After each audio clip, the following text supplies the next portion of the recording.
Good morning అందరికీ నమస్కారం. మరి నిన్న 2021 మే 14 నాపై జరిగిన ఆ దారుణమైన హింస హత్యా ప్రయత్నం గురించి నేను కంప్లైంట్ గత నెల 10వ తారీఖు కంప్లైంట్ ఇవ్వడం జరిగింది. అప్పుడు మా టైపిస్టు జూన్ 10 బదులు జూన్ 11 అని చెప్పి దాని మీద తారీఖు వేయటం జరిగింది, టిపోగ్రాఫిక్ ఎర్రర్. బట్ 10వ తారీఖే నేను ఆయనకి మెయిల్లో పంపటం, గుంటూరు ఎస్పీ గారికి, మీడియా అందరికీ పంచడం, మొత్తం మీడియా వాళ్ళందరికీ కూడా వాళ్ళ మొబైల్ ఫోన్లో చూసుకుంటే 10వ తారీఖునే ఉంటుంది. అలాగే అదే రోజు వాళ్ళు లీగల్ ఒపీనియన్ తీసుకున్నట్టుగా ఇందులో ఎఫ్ఐఆర్లో చూసినప్పుడు తెలిసింది. దీనికి ప్రూఫ్ ఏంటంటే నేను 10వ తారీఖే పంపించింది అందరూ చాలామంది మొబైల్ ఫోన్స్లో ఉండటమే కాకుండా 11వ తారీఖు ఉదయం 5 గంటలకే వచ్చే ఈనాడు పేపర్లో చాలా స్పష్టంగా జగన్పై హత్యాయత్నం కేసు పెట్టాలి అని నేను అడిగింది. చూసుకో, ఓకే సార్, చాలా స్పష్టంగా ఆ తారీఖు కూడా చూడండి, 11/6/2024. సో 10వ తారీఖే నేను మీడియాకి అలాగే వాళ్ళకి పంపా. టైపింగ్లో స్టెనో 10 బదులు 11 కొట్టడం జరిగింది. మరి అది యాదృచ్ఛికంగా మరి ఆయనకి 11 సీట్లే వచ్చినాయి అని చెప్పి కావాలని 11 కొట్టింది కాదు.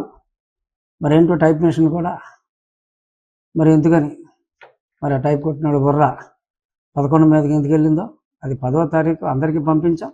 11వ తారీఖు ఈ పేపరే కాదు, ఆంధ్రజ్యోతిలో కూడా స్పష్టంగా మంగళవారం 11 ముందు డేట్ చూపెట్టాం. లోపల పేజీలో పెద్దగా ఇచ్చి క్లియర్గా ఎదుగా పోలీస్ కస్టడీలో హత్యా ప్రయత్నం 11వ తారీఖు పేపర్లో, ఆంధ్రజ్యోతిలో కూడా స్పష్టంగా వచ్చింది.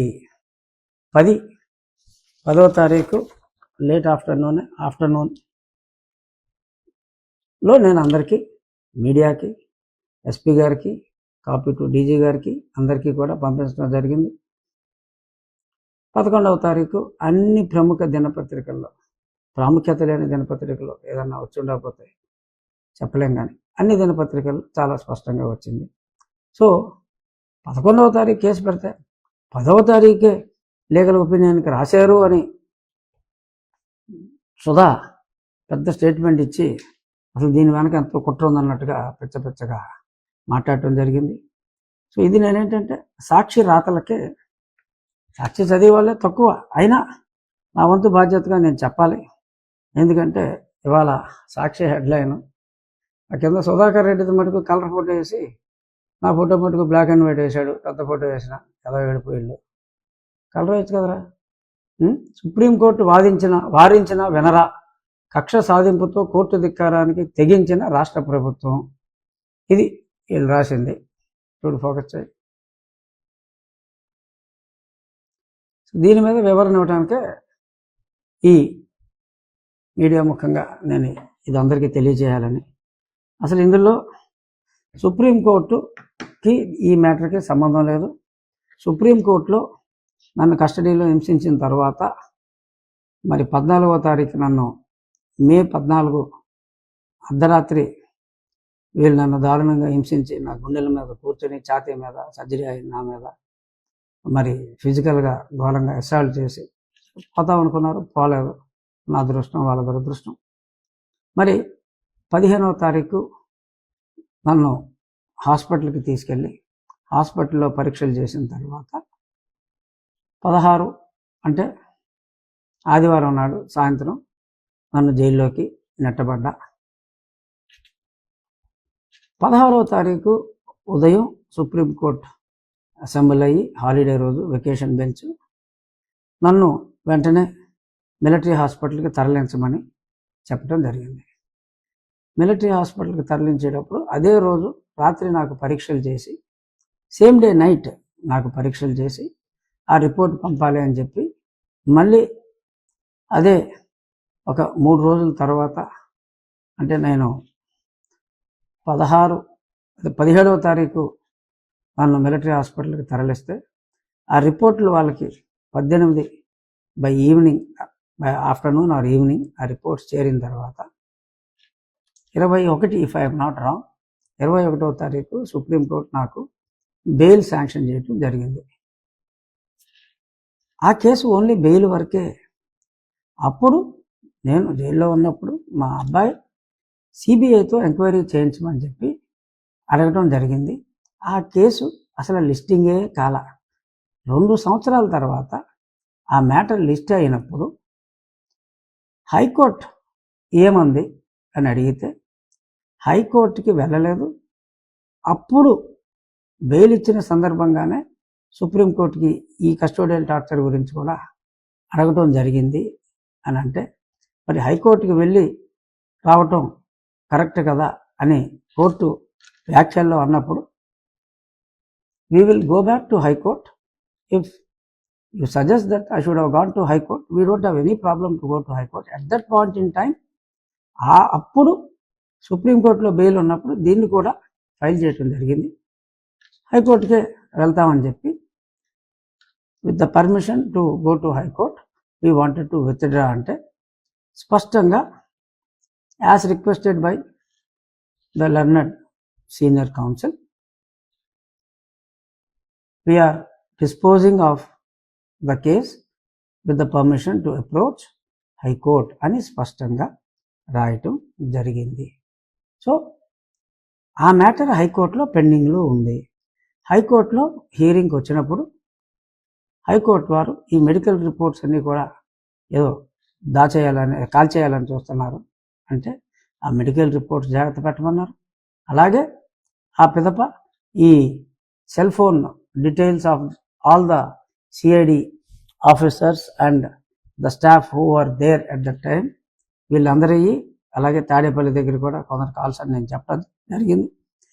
చాలామంది ఫోన్ డీటెయిల్స్ అన్నీ కూడా ప్రిజర్వ్ చేయాలి అని చెప్పి సిబిఐకి డైరెక్షన్ ఇవ్వటం, ప్రిజర్వ్ చేయమని ఆ టెలికాం వాళ్ళకి అందరికీ కూడా నోటీసులు ఇచ్చి ప్రిజర్వ్ చేయమంటం జరిగింది. ఆ పిదప మళ్ళీ ఆ మ్యాటర్ హియరింగ్కే రాలా, అది పెండింగ్లో ఉంది.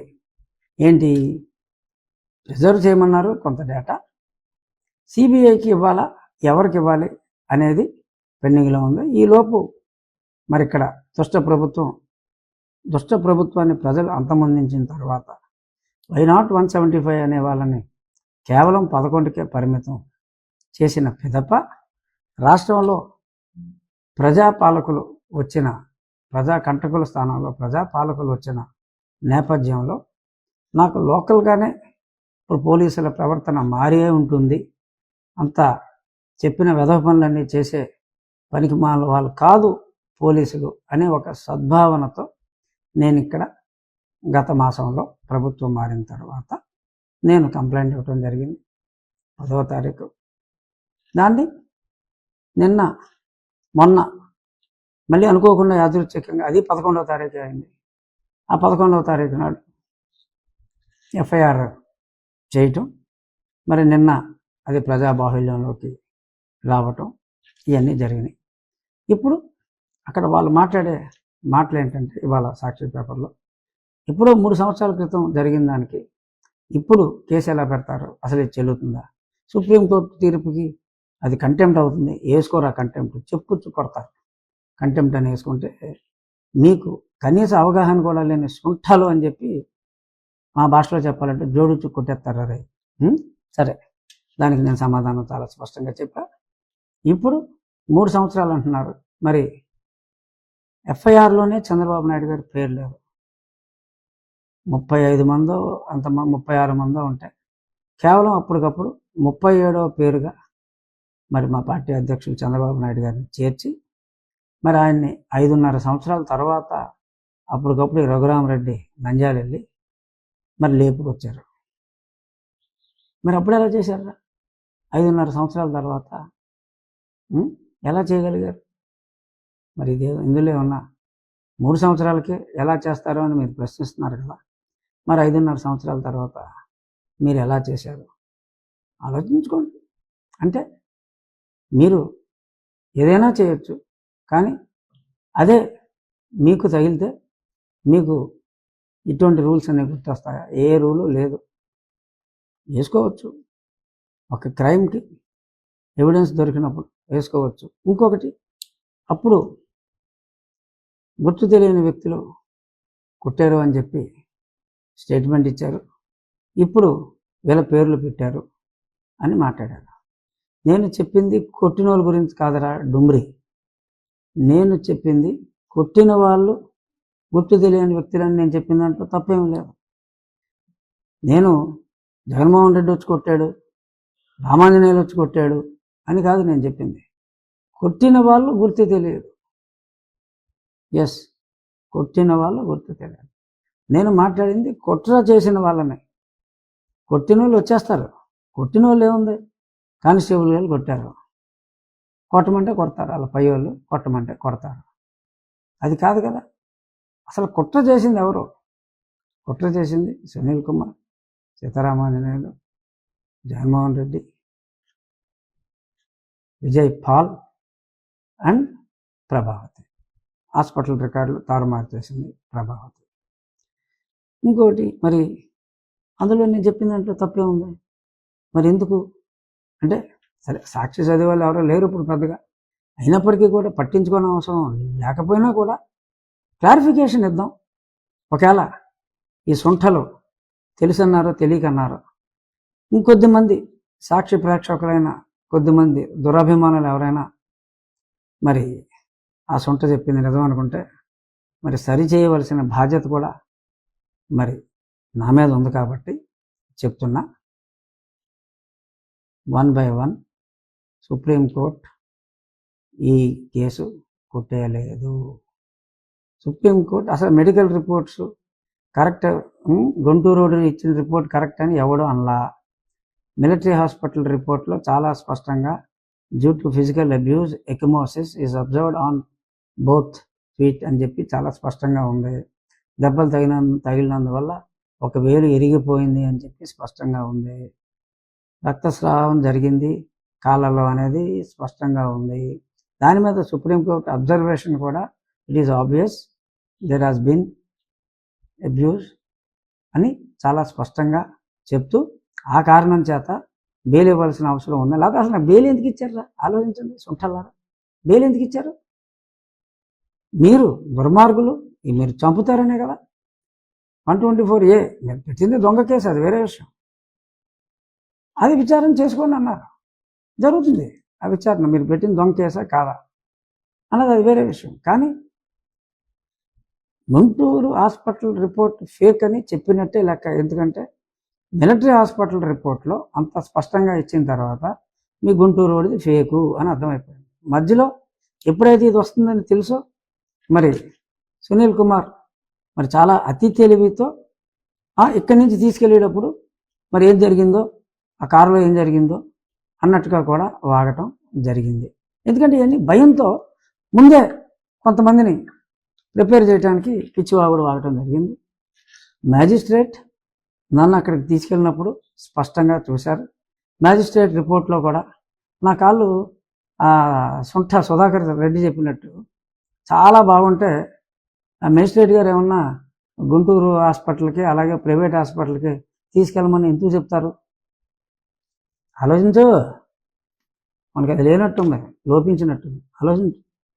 మేజిస్ట్రేట్ గారు కూడా స్పష్టంగా దెబ్బలు చూసి ఆవిడ అక్కడ పంపించారు. నా కాళ్ళు మల్లె పువ్వుల్లాగా ఉంటే, ఇప్పుడున్నట్టు పింక్ కలర్లో ఉంటే నా కాళ్ళ మీద కొట్టారంటే 2 హాస్పిటల్కి తీసుకెళ్ళమని చెప్పి ఎందుకు రాస్తారా కన్నా? రాయరు కదమ్మా. సో స్పష్టంగా ఆ గుంటూరు హాస్పిటల్లో కూడా ఒరిజినల్ రిపోర్ట్స్ వర్ క్లియర్. సునీల్ కుమార్ అక్కడికి వెళ్ళి ప్రభావతిని భయపెట్టి రిపోర్ట్స్ మార్చిన సంగతి నాకు అక్కడ డాక్టర్లే స్పష్టంగా చెప్పారు. ఆ డాక్టర్లు కూడా విచారిస్తారు, విచారణలో అన్నీ వచ్చేస్తాయి.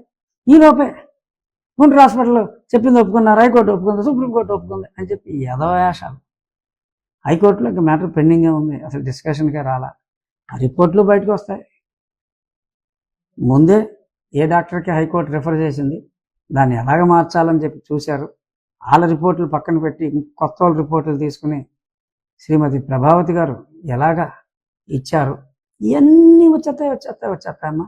అసలు ఏం ఇబ్బంది లేదమ్మా, అన్ని ఎవిడెన్స్లు నా దగ్గర ఉన్నాయమ్మా. ఫలానా వాళ్ళని కదిపితే మొత్తం జరిగిందంతా వచ్చేస్తుంది. It's open fact. ఒరిజినల్గా డాక్టర్లు తప్పుడు రిపోర్ట్ ఇవ్వడానికి నిరాకరించారు. వాళ్ళని అడిగితే చెప్తారు. ఒకటి కాకపోతే ఒకడైనా నిజం చెప్తాడు కదరా. ఇప్పుడు మీరు అబద్ధం చెప్పమంటే ఎవడు అబద్ధం చెప్తాడు?